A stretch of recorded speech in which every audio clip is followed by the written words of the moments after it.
आगे बढ़ते हैं अपन इसी चैप्टर में। 3 लेक्चर हो चुके हैं अपने एसिड बेस एंड सॉल्ट के। ये अपना 4th लेक्चर रहेगा, ठीक है। और आज अपन बेस के बारे में स्टार्ट कर रहे हैं। जैसे कि हमने एसिड्स के बारे में पढ़ा था, तो देखो अब बेस में कम पढ़ना पड़ेगा। क्यों कम पढ़ना पड़ेगा? इसका मैक्सिमम पोर्शन तो हम एसिड में कवर कर चुके हैं। न्यूट्रलाइजेशन रिएक्शन देख लिया हमने, इंडिकेटर्स के बारे में जब पढ़ा था तो बेस की भी बात करी, ठीक है। प्लस हमने एक पॉइंट देखा था जहां पे मेटल ऑक्साइड्स के साथ रिएक्ट करा रहे थे एसिड को, तो उनका भी नेचर बेसिक आ रहा था। तो बेसिकली बेसिस के बारे में हमने काफी कुछ पढ़ लिया। अब अपन आगे में स्टार्ट करते हैं। देखो, तो सबसे पहले बेसिस को डिफाइन कैसे करते हैं? जिनका टेस्ट बिटर हो और जो रेड लिटमस को ब्लू में कन्वर्ट करते हैं। यही बेसिक डेफिनेशन है जो अभी तक हम जानते हैं कि बेसिस का जो टेस्ट है वो बिटर होता है और ये क्या करते हैं, रेड लिटमस को ब्लू में कन्वर्ट कर देते हैं, ठीक है।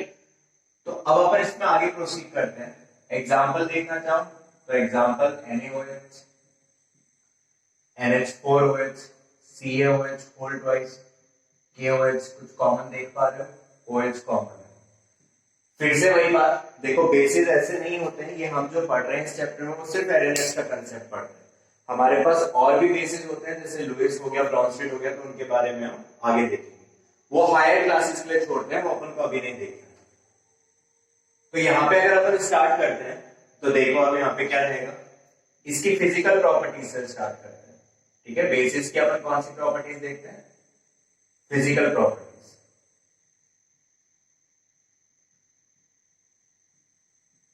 तो बेसिस की फिजिकल प्रॉपर्टीज की अगर अपन बात करना चाहें तो सबसे पहली बात तो यही होगी कि टेस्ट कैसा होता है, बिटर टेस्ट होता है। सेकंड पॉइंट की अगर हम बात करें तो टच को देख लेते हैं। दे गिव सोपी फीलिंग ऑन टच। इनको जब हम टच करते हैं तो एक ऐसी फीलिंग देते हैं, सोपी फीलिंग ऑन टच। टच करने में जो फीलिंग आती है दैट इज सोपी फीलिंग, मतलब साबुन जैसा लगता है, ठीक है। इसको देखो ऐसा क्यों होता है? बेसिस जो होते हैं अगर ये ऑयल के साथ कांटेक्ट में आएंगे तो ये सोपी लेयर फॉर्म करते हैं। अब देखो बहुत सिंपल सी चीज है, अगर मैं अपने हाथ पे NaOH की ड्रॉप गिराता हूं, NaOH की ड्रॉप, ठीक है, NaOH, इसकी ड्रॉप हम किस पे गिरा रहे हैं? अपने हाथ पे गिरा रहे हैं। तो हमारे स्किन में ऑयल है, उस ऑयल के साथ जैसे ही NaOH रिएक्ट करेगा क्या फीलिंग देगा? सोपी फीलिंग। तो ये जो बेसिस होते हैं ये टच करने पे कैसी फीलिंग देते हैं? सोपी, हमारी स्किन के ऑयल को यूज करके, ठीक। ये बात हो गई। अगर हम इस पे इंडिकेटर्स की बात करते हैं तो इंडिकेटर्स में देखो, एक तो अपन ऑलरेडी देख चुके हैं कि रेड लिटमस को क्या करता है? ब्लू करता है। फिनोल्फ्थलीन, फिनोल्फ्थलीन की बात करें तो फिनोल्फ्थलीन को क्या करता है? ये फिनोल्फ्थलीन को कलरलेस से रेड में कन्वर्ट कर देता है। अगर मिथाइल ऑरेंज की बात करें तो मिथाइल ऑरेंज के साथ क्या करता है? मिथाइल ऑरेंज को ऑरेंज से येलो में कन्वर्ट कर देता है, ठीक है। मिथाइल ऑरेंज में क्या करता है? ऑरेंज से येलो में कन्वर्ट कर देता है। क्लियर है बात? तो ये बात हुई इसकी कुछ फिजिकल प्रॉपर्टीज की। इतनी फिजिकल प्रॉपर्टीज आ रही ना, ठीक है। अब अपन चलते हैं इसकी केमिकल प्रॉपर्टीज पे, जो ज्यादा इंपॉर्टेंट है, ठीक है।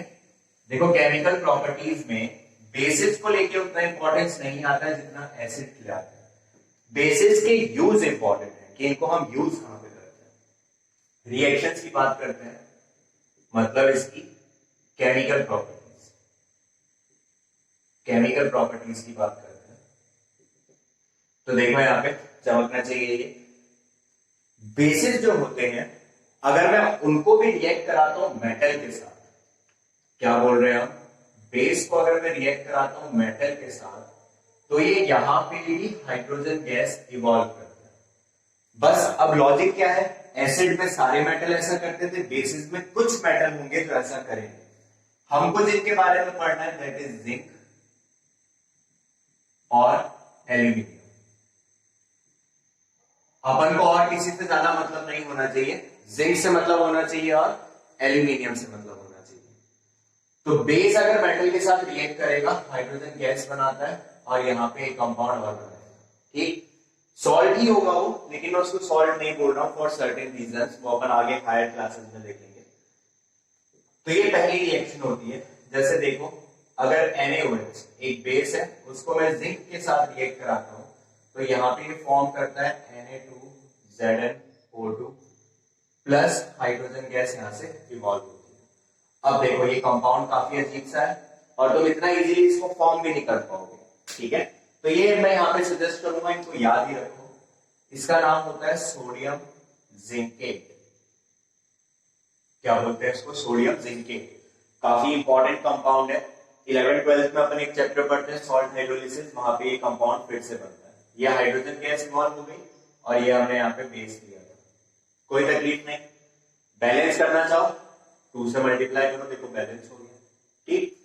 सिमिलरली एक रिएक्शन और देख सकते हो, जैसे NaOH को ही अगर मैं एल्यूमिनियम से रिएक्ट कराता हूं एक्वस मीडियम, तो यहां पे देखो क्या फॉर्म करता है, NaAlO2, ठीक, प्लस हाइड्रोजन गैस इधर से इवॉल्व हो गई, ठीक। एल्यूमिनियम 0 था मेरे पास, इसको हम बोलते हैं सोडियम मेटा एल्यूमिनेट। क्या बोलते हैं इसको? Sodium Meta aluminate. यहां पे भी कौन सी गैस रिलीज हो रही है? हाइड्रोजन गैस यहां पे भी इवॉल्व हो रहा है, कोई दिक्कत इसमें, ठीक है। अब देखो इधर, अब देखते हैं कुछ इंटरेस्टिंग चीज है। देखो यहां पे सबसे पहले इस चीज को देखो, सबसे पहला पॉइंट तो यही हो गया कि basis does not evolve hydrogen gas with every metal. कुछ मेटल्स होंगे जिनके साथ ये हाइड्रोजन गैस देगा। एक और इंपॉर्टेंट ऑब्जर्वेशन यहां से आती है कि NaOH जो बेस है मेरा, उसको मैं कभी भी एल्यूमिनियम के कंटेनर में नहीं रखता हूं, फॉर द रीजन वो एल्यूमिनियम के साथ रिएक्ट कर जाएगा और ये कंपाउंड बना देगा, तो फिर उसको स्टोर करने का क्या फायदा होगा? क्लियर है ये बात? तो ये पहली प्रॉपर्टी होती है जिससे यहाँ पे क्वेश्चन भी बन सकता है कि why sodium hydroxide is never kept in the aluminium structure या in the box of aluminium, ठीक है। ठीक है, चलो क्लियर है, आगे बढ़ते हैं इसमें। तो ये अपनी पहली केमिकल प्रॉपर्टी हो गई जहां पे हमने बेस की रिएक्शन मेटल के साथ देखी। अगर हम इसको टेस्ट करना चाहें तो फिर से हम वही वाला टेस्ट कर सकते हैं जो हमने एसिड्स में करा था। एक बेस बना लो, यहां पे होल्डर लगा लेते हैं, ये टेस्ट ट्यूब है, ठीक है। इस टेस्ट ट्यूब में हमने डाला जिंक, इस जिंक में यहां पे हम लगा देंगे कॉर्क, कॉर्क खोल के थोड़ा सा अंदर यहां पे डाल दो बेस NaOH, इधर से फिर हमने वही ट्यूब लगाई और ये हमारी ट्यूब किसमें जा रही है? एक कंटेनर में, जिसमें क्या है हमारे पास? Soap solution. इसमें क्या ले रखा है हमने? सोप सॉल्यूशन, ताकि बबल की फॉर्मेशन हमको दिख सके। अब इसको हीट करना स्टार्ट करा तो यहाँ पे रिएक्शन होगी, अंदर NaOH आ चुका है, इधर से गैस निकलती हुई इधर जाएगी, बबल फॉर्मेशन हो रहे हैं। इसके पास लेकर आओ एक match stick and you will observe कि यहां पे भी क्या आ रहा है? पॉपअप साउंड आ रहा है and fire vanish. Match stick बुझ गई अब, ठीक है। तो ये जो टेस्ट होता है, this is the test for hydrogen gas. तो इस एक्टिविटी से भी हमारे पास क्या क्लियर हो रहा है कि मेरे पास मेटल्स के साथ अगर बेस को रिएक्ट कराता हूं तो हाइड्रोजन गैस इवॉल्व होती है। ये एक्टिविटी हमने सेम एसिड में भी पढ़ी थी, वही एक्टिविटी है, कोई ज्यादा डिफरेंस नहीं है, ठीक है। तो ये पहली प्रॉपर्टी होगी। सेकेंड इंपॉर्टेंट प्रॉपर्टी वही न्यूट्रलाइजेशन रिएक्शन आएगी, जो हम काफी डिटेल में एसिड में पढ़ चुके हैं, लेकिन फिर भी मैं उसको यहाँ पे एक बार वापस से लेता हूं। न्यूट्रलाइजेशन रिएक्शन, ठीक है। न्यूट्रलाइजेशन रिएक्शन का क्या कंसेप्ट बताया था मैंने जब हम एसिड देख रहे थे? एसिड्स कई बार बेसिस को बोलते हैं एंटासिड, मतलब एंटी एसिड। तो बेस और एसिड जो होते हैं वो एक दूसरे के एंटी होते हैं और एक दूसरे का इफेक्ट क्या करते हैं? एक दूसरे का इफेक्ट कैंसिल आउट करते हैं, ठीक है भैया।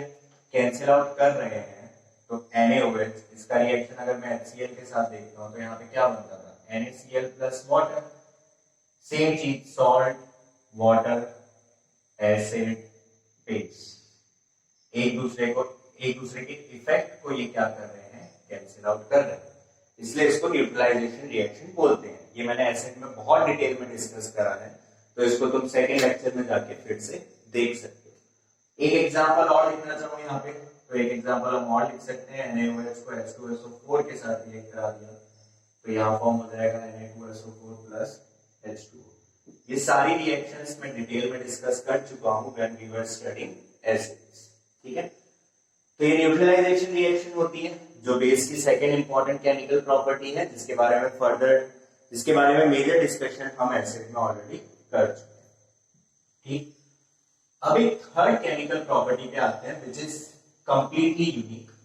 हमने वो पढ़ी है लेकिन हमने उसको सेंस में नहीं पढ़ा।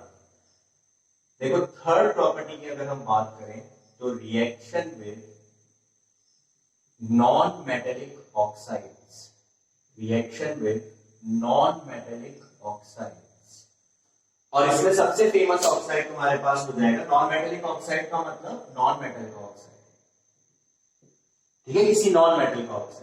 सबसे फेमस एग्जांपल है कार्बन डाइऑक्साइड। अब इससे रिलेटेड हमने बेस की एक रिएक्शन पढ़ी, कहां पे, जब हम पढ़ रहे थे test for carbon dioxide, lime water test. कुछ याद आ रहा है, चमका होगा अभी तक जिन्होंने पहला लेक्चर पढ़ा है। तो देखो लाइम वाटर टेस्ट में क्या था, कैल्शियम हाइड्रोक्साइड, इसका सॉल्यूशन लिया था हमने, ये CO2 के साथ रिएक्ट करके यहाँ पे फॉर्म करता है CaCO3 which is a salt plus water. तो ये एक सॉल्ट फॉर्म हो रहा है, ये एक वाटर फॉर्म हो रहा है, कुछ जानी पहचानी सी रिएक्शन लग रही है। ऐसे प्रोडक्ट कहां पे बनते थे, these products were formed in, these products are formed in, कहां बनते हैं भैया, neutralization reaction are formed in neutralization reactions। इसका मतलब ये तो मैं जान रहा हूं कि बेस है, तो यहां पे इसने कैसा काम कर रहा है, CO2 is acting as acid। CO2 कैसे वर्क कर रहा है यहाँ पे, एसिड की तरह। तो यहाँ पे नोट करके अपन एक इंपॉर्टेंट पॉइंट लिख सकते हैं that non metallic oxides are acidic in nature. कैसा नेचर पता चल रहा है मुझे इनका, एसिडिक, क्योंकि ये बेस है मैं जान रहा हूं, ये यहाँ पे सॉल्ट और वाटर बन रहा है, मतलब न्यूट्रलाइजेशन रिएक्शन। तो बेस को क्या न्यूट्रल करेगा, एसिड, ठीक। तो अब यहाँ पे एक साथ अपन इस पॉइंट को लिख लेते हैं। देखो हमने एसिड्स में पढ़ा था that metallic oxides are basic in nature. Metallic oxides का नेचर कैसा होता है, बेसिक होता है बच्चों। और यहां पे हमने क्या देखा कि जो नॉन मेटेलिक ऑक्साइड्स हैं, नॉन मेटेलिक ऑक्साइड्स, इनका नेचर कैसा हो रहा है, they are acidic in nature. वाजिब बात है, ठीक है, हमने लॉजिकली देखा, याद नहीं कर रहे हैं हम इसको, दिख रहा है मुझे कि एसिड की तरह ही वर्क कर रहा है भैया, सॉल्ट और पानी बन रहा है, न्यूट्रलाइजेशन रिएक्शन के प्रोडक्ट्स। तो metallic oxides are basic in nature, non metallic oxides are acidic in nature. क्या फॉर्म हुआ, कार्बोनेट। मैं एक एग्जांपल और लेके लेता हूं यहाँ पे, देखो एक एग्जांपल और ले सकते हो। क्या एग्जांपल ले सकते हो, NaOH को रिएक्ट कराते हैं CO2 के साथ, तो यहाँ पे सोडियम का कार्बोनेट फॉर्म हो जाएगा along with water.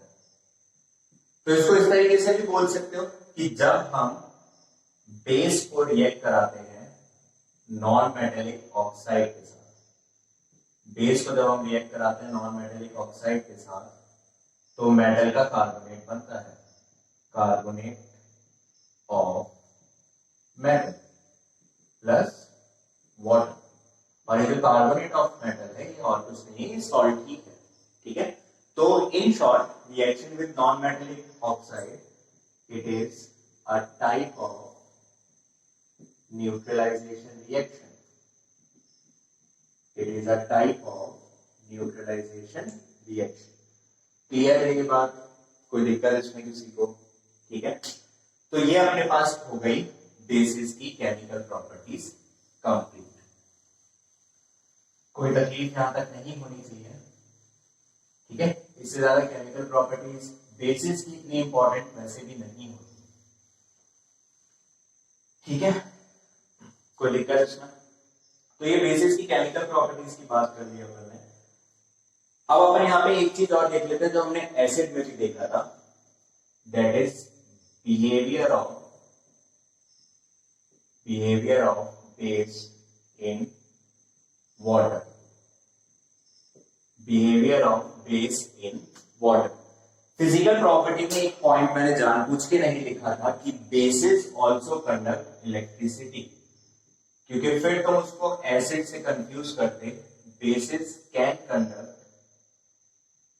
Can conduct electricity in aqueous medium. जब मैं एक्वस मीडियम बोल रहा हूं इसका क्या मतलब हुआ? पानी की बात कर रहे हैं। तो जो बेस है वो भी एसिड की तरह इलेक्ट्रिसिटी कंडक्ट करते हैं। इसका मतलब कि जो बेस हुआ वो जब वाटर के अंदर जा रहा है तो क्या कर रहा है? अपने आयंस में टूट रहा है, वो भी अपने आयंस में डिसोसिएट कर रहा है। हमने एक एक्टिविटी पढ़ी थी इसके लिए एसिड में, ध्यान होगी। क्या करा था हमने? इधर एक कॉर्क रखी थी, इस कॉर्क में कील घुसाई थी, कील से वायर बांध के सर्किट बनाया था। ये switch, battery, bulb, circuit complete. फिर हमने क्या करा था? हमने चेक करा था, एक बार एसिड डाल के, एक बार अल्कोहल, एक बार ग्लूकोज। तो अब की बार तुम यहाँ पे सेम चीज चेक कर सकते हो, क्या डाल के? बेस चेक करके। And you will find that this bulb will glow. That means bases conduct electricity. अब देखो इलेक्ट्रिसिटी जब कंडक्ट होती है तो क्या होता है? आयंस का मूवमेंट होता ही है। तो आयंस का मूवमेंट हो रहा है तो इधर से हमको एक और चीज समझ में आ रही है कि जब मैं बेस को वाटर में डालूंगा तो वो अपने आयंस में टूट जाएगा। मतलब NaOH जो है वो पानी में जाने के बाद Na+ और OH- में टूट जाता है। ठीक है, क्लियर है बात? सेम ऐसी चीज एसिड में हो रही थी। HCl था, वो जब पानी में जा रहा था तो H+ और Cl- में टूट रहा था। तभी तो हमने यहां से निकाला था कि एसिड कौन है? जो H+ डोनेट कर रहा है। तो सिमिलरली अब हम क्या बोल सकते हैं? बेसिस कौन है? जो OH- डोनेट कर रहा है। तो NNS का कंसेप्ट भी यही बोलता है।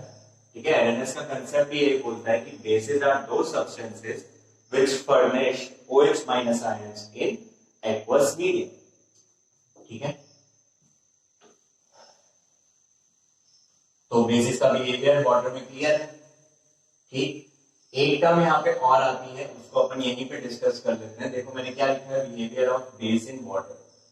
अब दो टर्मिनोलॉजीज अपने पास काफी कॉमन रहती हैं, बेस और एल्कली। देखा होगा, कभी बेस बोल देते हैं, कभी एल्कली बोल देते हैं। अब ये क्या मजाक है? ये घर के नाम ही है। ठीक है, जैसे घर में नाम हो गया तुम्हारा कुणाल, सॉरी स्कूल में नाम हो गया कुणाल, घर पे नाम हो गया छोटू, चीनू, मीनू। ठीक, वही चीज है। देखो क्या होता है, बेसिस क्या है? अब मैं यहाँ पे पहले एक बार एरएनएस कंसेप्ट बता देता हूं। एरएनएस कंसेप्ट ऑफ बेस। एरएनएस का बेस का कंसेप्ट क्या बोलता है? सिंपली ये बोल रहा है बेसिस आर दो सब्सटेंसेस, बेसिस आर दो सब्सटेंसेस which furnish या give OH- ions in aqueous medium। अब मैं एक्वस मीडियम की कई बार बात कर चुका हूं। जब भी हम एक्वस मीडियम रख रहे हैं इसका मतलब वाटर की बात कर रहे हैं।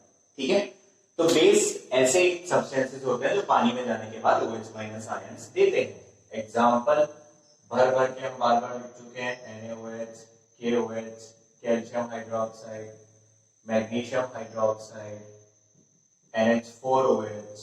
ठीक है, एंड सो ऑन, बहुत सारे एग्जांपल हो सकते हैं। तो ये सारे कंपाउंड्स क्या करेंगे? जो वाटर में जा रहे हैं तो OH- दे रहे हैं, तो ये सबको मैं क्या बोलूंगा? These are bases. ठीक है, तो बेस ऐसा कोई भी सब्सटेंस हो गया जो वाटर में जाने के बाद OH- आयन देगा। ठीक, ये बेस की डेफिनेशन हुई। तो भैया एल्कली क्या होते हैं? एल्कली होते हैं, alkali are those bases which are soluble in water. अब बोलोगे सर ये क्या मजाक लगा रखा है, सेम ही तो बात है। हाँ सेम ही बात है, लेकिन फिर देखो मैंने एक चीज बोली कि कुछ बेसिस होते हैं जिनके पास की OH माइनस O जरूरी है ही नहीं। जैसे लोएस्ट बेसिस, वहां लोन पेयर का कंसेप्ट होता है, इलेक्ट्रॉन्स का कंसेप्ट होता है, कौन इलेक्ट्रॉन डोनेट कर रहा है, कौन गेन कर रहा है।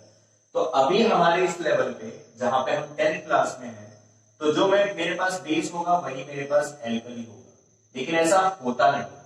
बाय डेफिनेशन अगर हम जाएं तो बेस ऐसे सब्सटेंसेस हैं जो पानी में OH माइनस दे रहे हैं, और फिर हम ऐसे बोलते हैं एल्कली को, alkali are those bases which are soluble in water। अब देखो ये क्या मजाक चल रहा है, ये वही मजाक चल रहा है जब हम ये स्टेटमेंट बोले कि every alkali is a base but every base is not necessarily an alkali।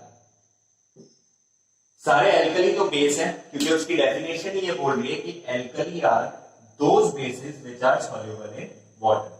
लेकिन फिर कुछ ऐसे बेस होंगे जो कि पानी में सॉल्युबल नहीं होंगे, या ऐसा बोल लो जो पानी में जाने के बाद OH माइनस आयंस फॉर्मेशन नहीं कर रहे होंगे, तो फिर उनको मैं एल्कली नहीं बोल सकता। लेकिन अभी हमारे 10th में जो जितना सिलेबस है, जितना हमको पढ़ना है, तो हमारे पास जो बेस होगा वो एल्कली भी है, जो एल्कली होगा वो बेस भी है, तो तुम इनको दोनों को इंटरचेंज करके बोल सकते हो। ठीक है, क्लियर है ये कंसेप्ट? तो ये कंसेप्ट होता है बेस का और एल्कली। ठीक, तो ये हुआ behaviour of base in water, ये हुआ एलएनएस कंसेप्ट, ये एल्कली और बेस का कंसेप्ट। अगर मैथ्स में ज्यादा इंटरेस्टेड रहते हो तो तुम इसको सेट से समझ सकते हो कि ये जो बड़ा सेट है ये हो गया बेस, और इसके अंदर जो गोला है वो हो गया एल्कली।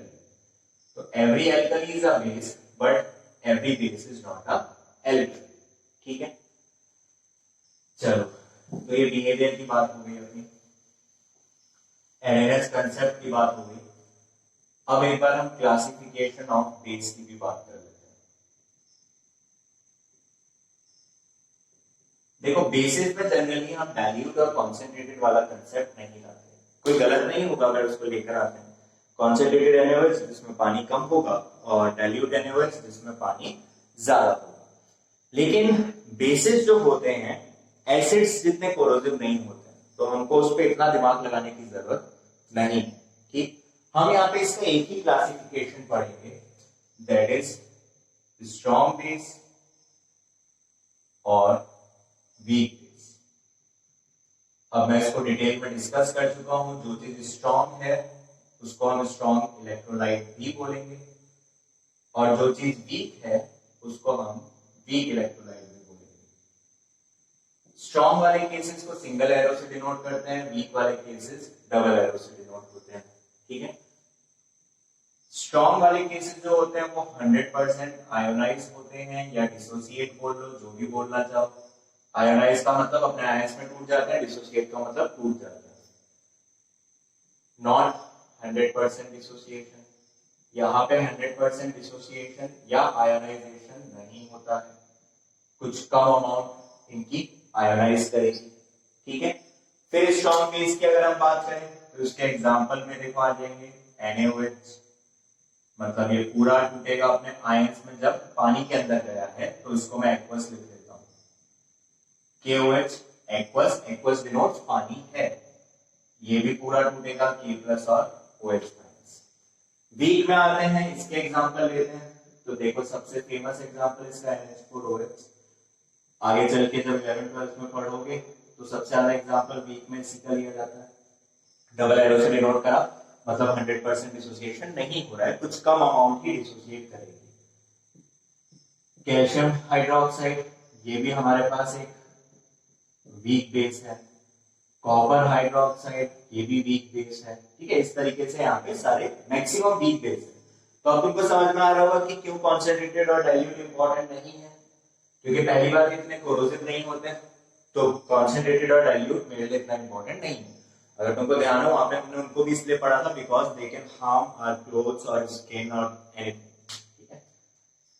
तो ये हो गया अपना क्लासिफिकेशन ऑफ बेस, कोई तकलीफ नहीं होनी चाहिए यहाँ पे, ठीक है। चलो उसमें फिर आगे बढ़ते हैं अपना। वीक बेस अपन ने डिस्कस कर लिया। अब एक बार देख लेते हैं यूज ऑफ बेसिस, ठीक है। बेसिस के uses of base,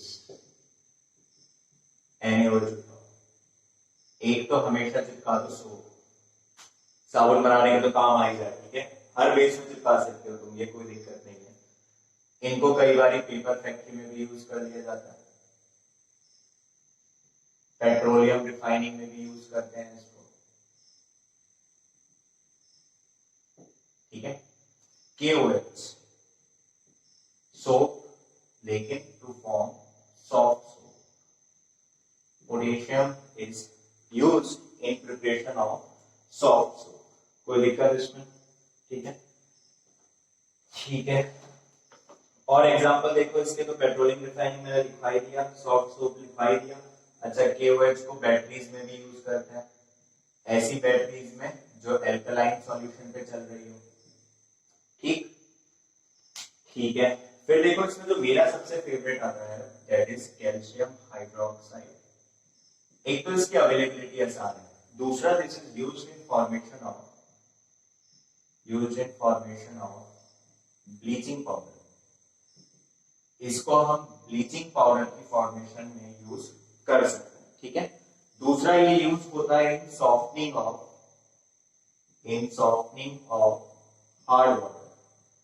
hard water और सॉफ्ट वाटर का कंसेप्ट हम पढ़ेंगे, जिसमें कि मैग्नीशियम कैल्शियम की इंप्योरिटीज होती हैं, उनको सेपरेट आउट करते हैं।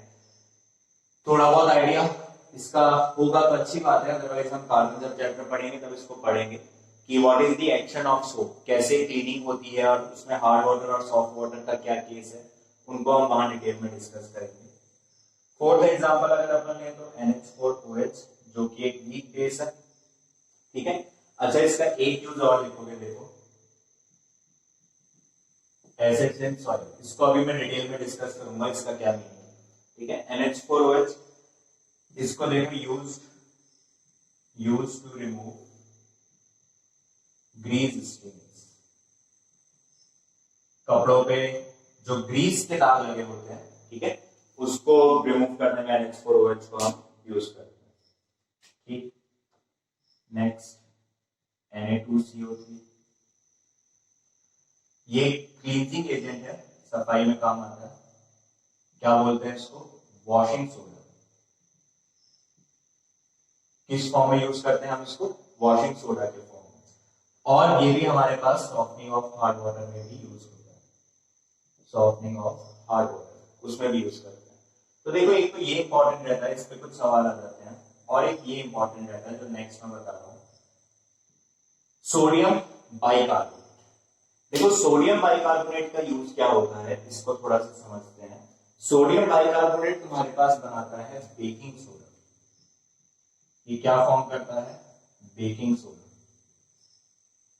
या फिर बेकिंग पाउडर। इसको कई बार हम एंटासिड की तरह भी यूज करते हैं। एंटासिड से याद आया, एक और बेस लिखो यहाँ पे, मैग्नीशियम हाइड्रोक्साइड। ये यूज होता है मेनली एंटासिड की तरह। एंटासिड जो दवाई हम लेते हैं जब हमको पेट में क्या होता है, एसिडिटी, उसको बोलते हैं हम एंटासिड, ठीक है। NaCO3 की मैं बात कर रहा था, बेकिंग सोडा एंटासिड की तरह भी यूज होता है। बेकिंग सोडा का एक्सप्लेनेशन मैं भी दे रहा हूं कि कैसे बेकिंग में बेस का यूज किया जाता है, ठीक। तो ये कुछ यूज ऑफ बेस हुए। अब मैं एक इंपॉर्टेंट टॉपिक उठा रहा हूं, देखो न्यूट्रलाइजेशन का एरनेस का कंसेप्ट क्या होगा। तो बच्चों, अपन यूजेस ऑफ बेस पढ़ चुके हैं, अब अपन आगे बढ़ते हैं इसमें और देखते हैं यहाँ पे कंसेप्ट ऑफ न्यूट्रलाइजेशन, ठीक है। अब देखो क्या हुआ यहाँ पे, एरएनएस ने कंसेप्ट दिया एसिड का, एरएनएस ने कंसेप्ट दिया बेस का, और वही दोनों मिलके तो न्यूट्रलाइजेशन रिएक्शन करते हैं। तो एरएनएस का बिल्कुल फर्ज बनता है कंसेप्ट ऑफ न्यूट्रलाइजेशन देने का। तो यहाँ पे हम बात करते हैं एरएनएस कंसेप्ट ऑफ न्यूट्रलाइजेशन। एरएनएस का न्यूट्रलाइजेशन के बारे में क्या कह रहा है? बहुत सिंपल सी चीज बोल रहा है, स्ट्रेट फॉरवर्ड बोल रहा है। उसने एसिड के बारे में क्या बोला? एसिड वो होता है जो H+ देते हैं। बेस के बारे में क्या बोला? बेस वो होते हैं जो OH- देते हैं। ठीक है, तो उसके हिसाब से न्यूट्रलाइजेशन रिएक्शन वो होती है जहां पे H+ आयन OH- के साथ रिएक्ट करके क्या बना दे? वाटर। तो according to Arrhenius concept of neutralization is where H+ ion from an acid and OH- ion from a base combines to give water. ये हुआ हमारा concept of neutralization according to Arrhenius। ठीक है, तो देखो इसी न्यूट्रलाइजेशन के कंसेप्ट को हम अपनी डेली लाइफ में कहां यूज करते हैं, अब हम उसकी बात करते हैं। काफी इंपॉर्टेंट है ये, use of neutralization reaction, use of neutralization reaction in daily life. बहुत जगह यूज होता है। फॉर एन एग्जाम्पल, जैसे हम पहला एग्जाम्पल उठाएं तो सबसे पहला बात तो यही हो जाएगा, एसिडिटी इन स्टमक। पेट में देखो एसिडिटी हिंदुस्तान में तो बहुत ही कॉमन है। क्या होता है यहाँ पे, हमारे स्टमक में जो एसिड होता है, स्टमक में एसिड जो होता है वो क्या होता है? HCl। जब इसका कॉन्सेंट्रेशन पेट में बढ़ जाता है तब उसको एसिडिटी बोलते हैं। तो उसके लिए एक सॉल्यूशन, दूसरा सॉल्यूशन। तो एक देसी सॉल्यूशन मम्मी बोलती है बेटा ठंडा दूध पी, इसलिए बोलती है ठंडा दूध भी बेसिक है नेचर में। तो ये क्या करेगा? HCl को न्यूट्रलाइज कर देगा, न्यूट्रलाइजेस HCl, न्यूट्रलाइजेशन रिएक्शन हो गई। दूसरा तरीका है कि कोई एंटासिड खा लो। क्या खा लो? कोई भी एंटासिड। एंटासिड मतलब एंटी एसिड, बेस ही है ये। कोई भी बेस खा लो जो कि क्या करे? केमिकली न्यूट्रलाइजेशन रिएक्शन करे, और ये भी क्या कर देगा? Neutralises HCl। गई एसिडिटी। ठीक, और फिर और क्या एग्जांपल अपन ले सकते हैं? देखो डेली लाइफ का एक एग्जांपल और उठा सकते हैं, फार्मिंग। बेहद important aspect being an Indian. Farming क्या होता है? कई बार जो सॉइल है, soil is acidic, then crops can not grow here. Acidic soil में बिल्कुल ना है, नहीं उग पाएगा। तो क्या करते हैं फार्मर्स? जनरली यहाँ पे दे स्प्रिंकल, स्प्रिंकल मतलब फैला देते हैं लाइम और लाइमस्टोन, चूना। ठीक है, जो दीवार पे अपने पास चूना लगा होता है वो चूने का छिड़काव कर देते हैं वो। ठीक है, मतलब आइदर कैल्शियम हाइड्रोक्साइड, बेस है ये जानते हैं हम इसको, या फिर कैल्शियम कार्बोनेट, ये भी बेस है। ध्यान, रिएक्शन पड़ी थी कैल्शियम कार्बोनेट की एसिड के साथ, CO2 निकलता था। या ऐसा बोल लो मेटल कार्बोनेट, मेटल बाइकार्बोनेट, इनकी रिएक्शन एसिड के साथ पड़ी है, तो इनका भी नेचर कैसा होता है? बेसिक होता है। नहीं भी होता है तो जो सॉइल में पानी होगा उसके साथ मिक्स करके बेस बना देता, कोई टेंशन वाली बात नहीं। ठीक है, तो ये फार्मिंग में न्यूट्रलाइजेशन रिएक्शन का यूज हो गया। और बढ़ते हैं, देखते हैं और डेली लाइफ में कहां पे यूज कर सकते हैं। और देखो, ये डेली लाइफ तो नहीं बोलना चाहिए मुझे, क्योंकि ना हम डेली स्पेस जाते हैं, ना हम डेली अंडर वाटर जाते हैं, लेकिन कोई तो जाता है, तो उसके बारे में बात कर लेते हैं। देखो स्पेस में गया स्पेसशिप, अंडर वाटर गया सबमरीन। तो इन दोनों ही जगह पे ऑक्सीजन की कमी है, तो ऑक्सीजन की कमी ऑटोमेटिकली CO2 का ज्यादा होगा, क्योंकि हमारे रेस्पिरेशन सिस्टम के लिए यही दो चीजें इंपॉर्टेंट है, ऑक्सीजन और कार्बन डाइऑक्साइड। ऑक्सीजन नहीं है तो कार्बन डाइऑक्साइड होगा। तो CO2 ये क्या है? This is a non metallic oxide. अभी अभी हमने देखा नॉन मेटेलिक ऑक्साइड का नेचर कैसा है? They are acidic in nature. तो इनको न्यूट्रलाइज करने के लिए जो भी लोग हैं यहाँ पे उनको क्या दिया जाता है?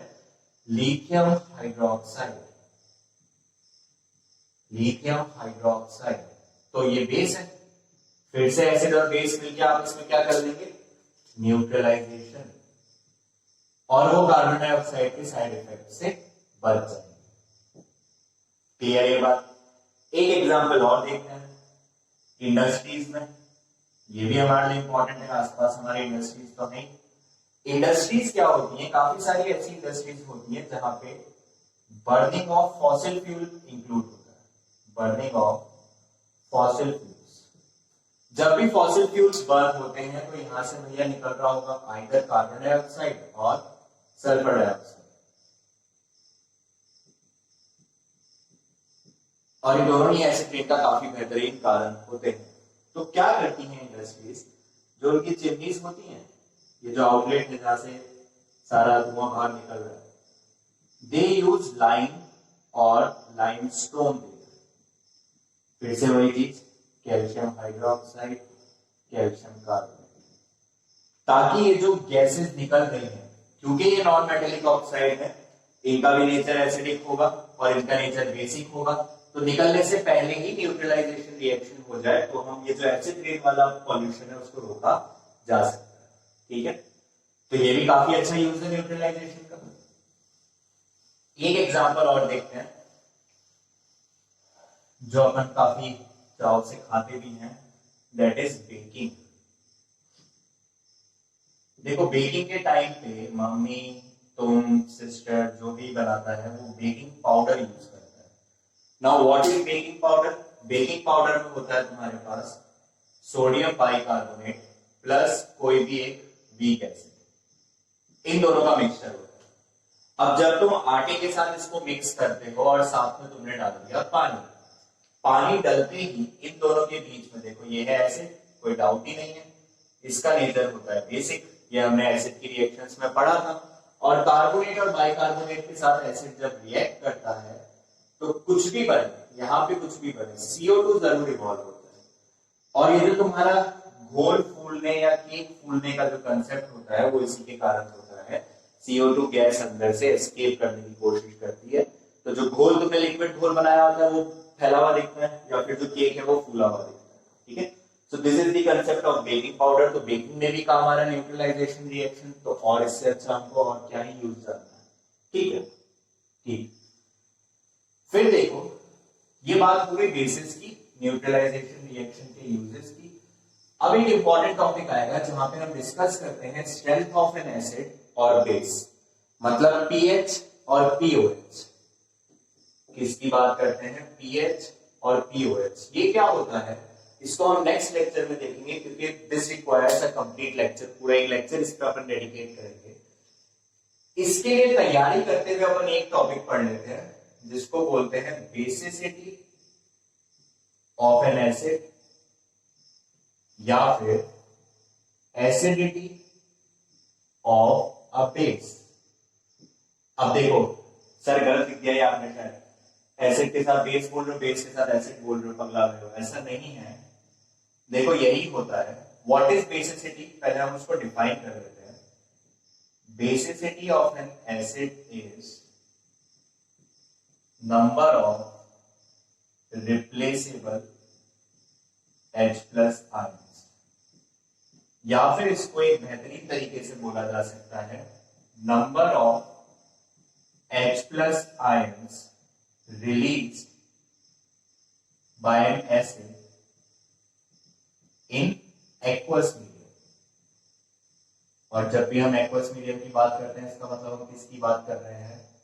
पानी की। अब देखो यहां पे समझो क्या होता है। HCl अगर एक्वस है, वाटर में है, तो कैसे टूटता है H+ और Cl-। सिमिलरली HNO3 एक्वस है, तो ये कैसे टूटता है H+ NO3-। H2SO4 अगर मैं लेता हूं, ये कैसे जाएगा, यहां से 2 H+ मिलेंगे और ये SO4 2-। सिमिलरली अगर मैं फॉस्फोरिक एसिड ले लेता हूं एक्वस, तो यहां से 3 H+ मिलेंगे और PO4 3-। अब क्या मतलब है बेसिसिटी का? Number of H+ ions released by N acid in aqueous medium. मतलब इसकी बेसिसिटी कितनी होगी? 1। इसकी बेसिसिटी 1, इसकी 2 और इसकी 3। कोई दिक्कत? तो जिसकी बेसिसिटी 1 उसको हम बोलते हैं मोनोबेसिक एसिड। जिसकी बेसिसिटी 2 उसको मैं बोलूंगा डाइबेसिक एसिड। जिसकी बेसिसिटी 3 उसको बोलूंगा ट्राई बेसिक एसिड। क्लियर है ये बात? ठीक है। सिमिलरली ट्राई बेसिक एसिड, देखो अब इसके पीछे लॉजिक क्या है, ये 3H प्लस कितने बेस को न्यूट्रलाइज करेंगे, 3 को, इसलिए ट्राई बेसिक। फिर ये 2H प्लस कितने बेस को न्यूट्रलाइज करेंगे, 2 को, इसलिए डाई बेसिक, इसलिए डाई बेसिक और ट्राई बेसिक बोला जाता है। तो similarly on the same ground क्या होना चाहिए, एसिडिटी ऑफ अ बेस, मतलब कितने एसिड को भैया वो न्यूट्रलाइज कर रहा है। तो अगर यहां पे हम बात करते हैं एसिडिटी ऑफ बेस, तो देखो उसका क्या मतलब होगा, उसका सिंपली ये मीनिंग हुआ number of OH, number of replaceable, पहले किताबी definition, number of replaceable OH minus ions in a base, और जो हमको पसंद है number of OH minus ions given by a base in aqueous medium, कि एक्वस मीडियम में कितने OH माइनस आयंस कोई बेस दे रहा है। ठीक, फॉर एग्जांपल NaOH, ये टूटता है तो Na plus OH minus, calcium hydroxide अगर लेता हूं Ca2 plus 2OH minus, aluminium hydroxide अगर लेते हो तो Al3 प्लस और 3OH माइनस। तो यहां पे मैं क्या बोलूंगा, इसकी एसिडिटी इज 1, इसकी 2, इसकी 3। देन सेम कंसेप्ट एक आ रहा है तो इसको मैं बोलूंगा मोनो एसिडिक